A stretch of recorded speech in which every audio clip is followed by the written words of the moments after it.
ಮಾಡ್ತಾಯಿದ್ದೀವಿ. ಶರಣರು ಎಲ್ಲರೂ ಬರ್ತಾಯಿದ್ರು ಅವಾಗ. ನಾನು 1972 ಹಲ್ಕಿಗೆ ಬಂದೆ. ಅಪ್ ಟು 1988 16 ವರ್ಷ ಹಲ್ಕೆಯಲ್ಲಿದ್ದೆ. ಇಲ್ಲೇ ಎಜುಕೇಷನೆಲ್ಲ ಇಲ್ಲೇ ಆಯಿತು. ಆಮೇಲೆ 88 ಮದುವೆ ಆಗಿ ನಾನು ಬೆಂಗಳೂರಿಗೆ ಹೋದೆ. ಅಲ್ಲಿ HK ಸೊಸೈಟಿ ಗುಲ್ಬರ್ಗ ಏನಿದೆಯಲ್ಲ ಅದರೊಂದು ಕಾಲೇಜ್ ಇದೆ ಬೆಂಗಳೂರಲ್ಲಿ, ವೀರೇಂದ್ರ ಪಾಟೀಲ್ ಡಿಗ್ರಿ ಕಾಲೇಜ್ ಅಂತಿದೆ. ಅಲ್ಲಿ ಕಾಮರ್ಸ್ ಪ್ರೊಫೆಸರ್ ಆಗಿ ಒಂದು 34 ವರ್ಷ ಸೇವೆ ಮಾಡಿ ಒಂದು 2.5 ವರ್ಷ ಆಯಿತು ನಾನು ರಿಟೈರ್ಮೆಂಟ್ ಆಗಿ. ಅವಾಗಿಂದ ರಿಟೈರ್ಮೆಂಟ್ ಆದಮೇಲೆ ಬೋರ್ ಅನಿಸಲಿಲ್ಲ ನನಗೆ, ಏನಾದರೂ ಹುಡ್ಕೋಬೇಕಲ್ಲ. ಆವಾಗ ಏನು ಮಾಡಿದೆ ನಾನು, ವಚನ ಸಾಹಿತ್ಯ ಪ್ರಸಾರ ಮಾಡೋಣ, ಇದು ಒಳ್ಳೆ ವಚನ ಸಾಹಿತ್ಯ ಪ್ರಸಾರ ಮಾಡಬೇಕಲ್ಲ. ವಚನ ಸಾಹಿತ್ಯ ಹೌದು ಅಳಕಟ್ಟವರು ಕೊಟ್ಟಿದ್ದಾರೆ ನನಗೆ.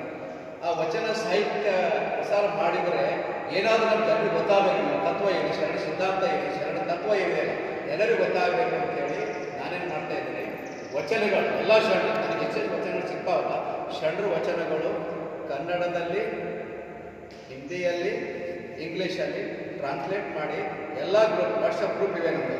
ಆ ವಾಟ್ಸಪ್ ಗ್ರೂಪಲ್ಲಿ ಕೂಡ ನಾವು ಹಾಕ್ತಾಯಿದ್ದೀವಿ. ಪ್ರತಿ ದಿವಸ ಒಂದು ವಚನ ಇದ್ದೇ ಇರುತ್ತೆ. ವಚನ ಹಾಕಿ ಬಸವಣ್ಣ ಗ್ರೂಪ ಹಾಕಿ ಕೆಳಗೆ ವಚನ ಬರೆದು ಕೆಳಗಡೆ ಭಾವಾರ್ಥ ಕನ್ನಡದಲ್ಲಿ, ಇಂಗ್ಲೀಷಲ್ಲಿ, ಹಿಂದಿಯಲ್ಲಿ ದಿನ ಒಂದು ವಚನ ಬಂದೇ ಬರುತ್ತೆ.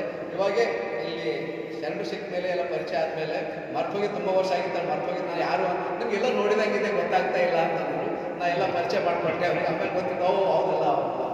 ಆಮೇಲೆ ಅಲ್ಲೇ ಕೂತ್ಕೊಂಡಲ್ಲಿ ಏನು ಮಾಡಬೇಕೀಗ ನಮ್ಮ ಸಂಘಟನೆ ಮಾಡಬೇಕಾದ್ರೆ ಏನು ಮಾಡಬೇಕು, ಎಲ್ಲರಿಗೆ ಒಬ್ರಿಗೊಬ್ರಿಗೆ ಕಾಂಟ್ಯಾಕ್ಟ್ ಆಗಬೇಕಾದ್ರೆ ಈಗೆಲ್ಲ ತುಂಬಾ ಅಡ್ವಾನ್ಸ್ ಆಗಿದೆ, ಮೊಬೈಲು ಇಂಟರ್ನೆಟ್ಟು ಎಲ್ಲ ಅಡ್ವಾನ್ಸ್ ಆಗಿದೆ. ನಾನೇನು ಮಾಡಿದೆ ಅಂದರೆ ಒಂದು ವಾಟ್ಸಪ್ ಗ್ರೂಪ್ ಕ್ರಿಯೇಟ್ ಮಾಡೋಣ. ಕ್ರಿಯೇಟ್ ಮಾಡಿ ಎಷ್ಟು ಜನ ಇದ್ದಾರೆ ನಮ್ಮ ಹಲ್ಕಿಯಲ್ಲಿ ಬಸವತತ್ವ ಅಭಿಮಾನಿಗಳು, ಅವ್ರಿಗೆ ಏನು ಮಾಡೋಣ ಅಂದರೆ ವಾಟ್ಸಪ್ ಗ್ರೂಪಲ್ಲಿ ಆ್ಯಡ್ ಮಾಡೋಣ. ಆ್ಯಡ್ ಮಾಡಿಬಿಟ್ಟು ನಾವೇನು ವಚನ ಸಾಹಿತ್ಯ ಏನಿದೆ ಪ್ರಸಾರ ಮಾಡ್ತೀವಲ್ಲ, ಆ ವಚನದ ಭಾವಾರ್ಥ ವಿಶ್ಲೇಷಣೆ ಏನೇ ಇದ್ರೂ ಕೂಡ ಅದರಲ್ಲಿ ಹಾಕೋಲ್ಲ. ಏನೇ ಕಾರ್ಯಕ್ರಮ ಬಸವತತ್ವದ ಕಾರ್ಯಕ್ರಮ ಏನು ನಡೆದರೂ ಕೂಡ ಆ ವಾಟ್ಸಪ್ ಗ್ರೂಪಲ್ಲಿ ಹಾಕ್ತಾರೆ. ಇವತ್ತು ಬಂದಿಲ್ಲ ಅಂದರೂ ಕೂಡ ಬರದೇ ಇರೋರಿಗೆ ಕೂಡ ಅವ್ರ ಮೊಬೈಲಿಗೆ ಹೋಗುತ್ತೆ, ಎಲ್ಲರಿಗೂ ಕೂಡ ಬಸವತತ್ವ ಗೊತ್ತಾಗುತ್ತೆ. ಅದಕ್ಕೆ ಮಾಡೋಣ ಅಂತ ಹೇಳಿದ್ರು. ಆಗಿಂದಾಕೆ ಹೋಟೆಲಲ್ಲಿ ಕೂತ್ಕೊಂಡು ಸುಮ್ಮನೆ ಕೂತ್ಕೊಂಡಿದ್ದೀವಿ. ಅಲ್ಲಿ ಒಂದು 5 ನಿಮಿಷದಲ್ಲಿ ಬಸವ ಏನಂದರೆ ವಾಟ್ಸಪ್ ಗ್ರೂಪ್ ಕ್ರಿಯೇಟ್ ಮಾಡಿದ್ವಿ, ಬಸವ ಬಳಗ ಭಾಲ್ಕಿ ಅಂತಿದೆ. ಅದರಲ್ಲಿ ಕ್ರಿಯೇಟ್ ಮಾಡಿ ಫಸ್ಟ್ ಆಫ್ ಆಲ್ ಹಿರಿಯರಾದಂಥ ವಿಶ್ವನಾಥಪ್ಪ ಜೈ ಶರಣರಿಗೆ ಫಸ್ಟ್ ಆ್ಯಡ್ ಮಾಡಿ, ಬಸವರಾಜ ಬೇರೆ ಶರಣರಿಗಾಗಲಿ ಬೇರೆ ಬೇರೆ ಶರಣರಿಗೆಲ್ಲ ಆ್ಯಡ್ ಮಾಡಿದ್ದೀವಿ. ನಿಮ್ಮ ಫೋನ್ ನಂಬರ್ ಏನಾದರೂ ನಮಗೆ ಕೊಟ್ಟು ಬಿಟ್ಟರೆ ಆ ಗ್ರೂಪಲ್ಲಿ ಆ್ಯಡ್ ಮಾಡ್ತೀನಿ. ನಾನು ಒಂದು 5-6 ಜನ ಮಾತ್ರ ಈಗ ಆ್ಯಡ್ ಆಗಿದ್ದಾರೆ, ಇನ್ನೂ ಮಾಡಬೇಕಾಗಿದೆ, ಮಾಡೋಣ. ನನ್ನ ನಂಬರು ವಿಶ್ವನಾಥಪ್ಪ ಜೈಯರ ಹತ್ರ ಇದೆ, ಬಸವರಾಜ ಮರಿ ಶರಣರ ಹತ್ರ ಇದೆ.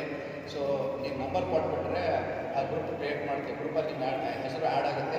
ನಿಮ್ಮ ಅನಿಸಿಕೆ ಅನುಭವ ಏನೇ ಇದ್ದರೂ ಕೂಡ ಅದರ ಹಾಕ್ಬೋದು. ಇವಾಗ ನಾನು ನಿನ್ನೆ ಬಂದಿದ್ದಾಗ ನಮ್ಮ ಊರು ಘಟಕ ಚಿಂಚೋಳಿ ಇಲ್ಲೇ ಹಲ್ಕೆಯಲ್ಲಿ ಶರಣಪ್ಪ ಪಕ್ಕ ಅಂತಿದ್ದಾರಲ್ಲ, ಗುರುಬಸಪ್ಪ ಪಕ್ಕ, ಅವರು ಶರಣಪ್ಪ ಪಕ್ಕ ಅವ್ರ ತಾಯಿ ನಮ್ಮ ತಾಯಿ ಆಗ್ತಾಯಿದ್ದರು.